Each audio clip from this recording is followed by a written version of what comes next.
Disertación sobre diálogo interreligioso a la luz del Concilio Vaticano II.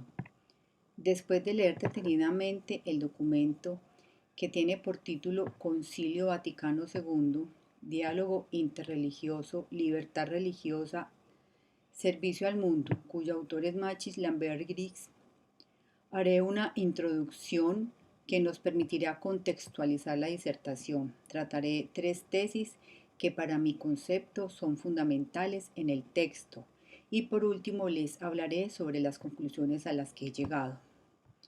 En la introducción, en la actualidad se hace imperativo comprender que la humanidad debe dialogar, entendiendo al diálogo como el encuentro de dos personas que discuten, o sea que examinan atenta y particularmente un tema desde diferentes puntos de vista, sobre un asunto o sobre un problema con la intención de llegar a un acuerdo o de encontrar una solución.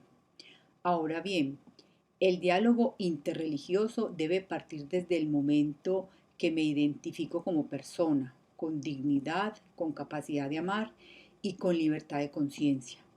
Debo comprender que la verdad es tan absoluta que no puede ser abarcada desde solo mi postura, percepción o punto de vista. Debo olvidarme de posturas prejuiciosas, debo perdonarme. Tres documentos católicos arrojados por el Concilio Vaticano II son tocados en este texto. Son fundamentales para evidenciar la postura de la Iglesia ante el ánimo que tiene para dialogar con el mundo. Son Nostra Aetate, Dignitatis Humanae y Gaudium et Spes. Bueno, vamos entonces al desarrollo de nuestro trabajo. Leeré nuestra primera tesis. Cristo, norma para el diálogo, no la Iglesia. La Iglesia Católica, con la apertura del Concilio Vaticano II, abrió la puerta para instar a que cada creyente se acerque al otro, independientemente de su postura ante el mundo, a que comprenda que hay una verdad que ilumina a todos los hombres y que es tan digna, valedera y santa como la propia, que la tarea de la Iglesia es proclamar y testimoniar a Cristo y que solo Él es la norma para el diálogo, no la Iglesia. O sea, que la norma para entablar un diálogo es Cristo, no una Iglesia. Que el Evangelio debe ser vivido, atestiguado y entregado a todo el mundo y que el gran desafío de la Iglesia, evidenciado por el Concilio Vaticano II, es el de materializar la tarea misionera y el diálogo interreligioso propios de la vocación de la Iglesia, manifestaciones que se hallan unidas e implicadas mutuamente. Segunda tesis, libertad religiosa. El don de la libertad es inherente a cada persona y como tal, cada creyente puede elegir libremente cómo comunicarse con el ente superior que lo supera, elegir los mecanismos para entablar ese diálogo o ser libre de permitirse desestimar la presencia de un ser superior. Ninguna iglesia, congregación religiosa, gobierno, ente burocrático o persona cuenta con el derecho a imponer credo y o pertenencia a alguna orden, hermandad o cofradía. La libertad religiosa deja de considerarse herejía para constituirse en el sustrato esencial para que cada sujeto social elija. En situaciones totalitaristas, cada persona es reprimida, se le impide elegir libremente lo que su conciencia le dictamine, obligándole a que acepte resoluciones impuestas.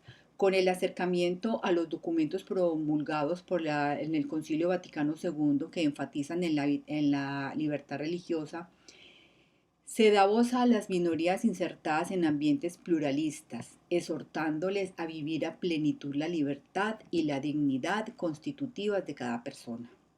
Esto conlleva a la generación de doctrinas pacíficas que se oponen a la guerra y a cualquier tipo de violencia. Defiendo el uso de la serenidad y el raciocinio para el logro de la paz. Los estados deben ser neutrales en temas religiosos donde los creyentes o no creyentes tienen los mismos derechos y deberes. Tercera tesis. Lectura de los signos la lectura de los signos de los tiempos en la Iglesia. El Concilio Vaticano II se enfrenta a los desafíos del mundo: la pobreza en aras del subdesarrollo, la discriminación racial y de género, el colonialismo, corrupción de los gobiernos en detrimento del bienestar de la población, sobrepoblación mundial, amenaza de la paz mundial caracterizada por una carrera armamentista, violencia, intolerancia, exclusión social y continua violación de los derechos humanos, especialmente de los más vulnerables, niños, mujeres, entre muchos otros desafíos. Se intenta establecer el rol de la Iglesia ante la presencia de los desafíos del mundo. Se desconfían de las cosas diferentes y se consideran peligrosas. El concilio se convirtió en una reunión abierta con todas las personas de buena voluntad que están al servicio del mundo. En otras palabras, la Iglesia en el mundo actual.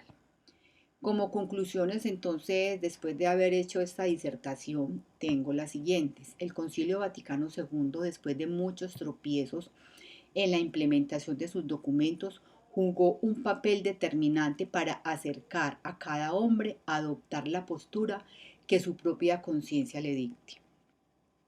El diálogo interreligioso debe contar con la característica de la interacción cultural y social, en otras palabras, un diálogo multifacético, basado en el respeto y reconocimiento de la pluralidad social y cultural, con la disposición para comprender la esencia de otras convicciones no religiosas y con la posibilidad de darse una incapacidad de dialogar por parte del otro.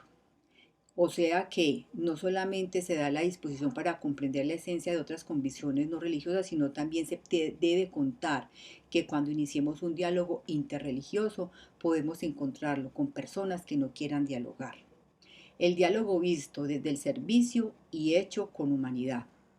El católico ha encontrado la persona que le ha indicado el camino. Nosotros como católicos hemos encontrado a esta persona en medio de nuestro evangelio, la verdad y la vida, enseñándoles los parámetros que los catapultan hacia un mundo de inclusión, respeto e igualdad en la diversidad.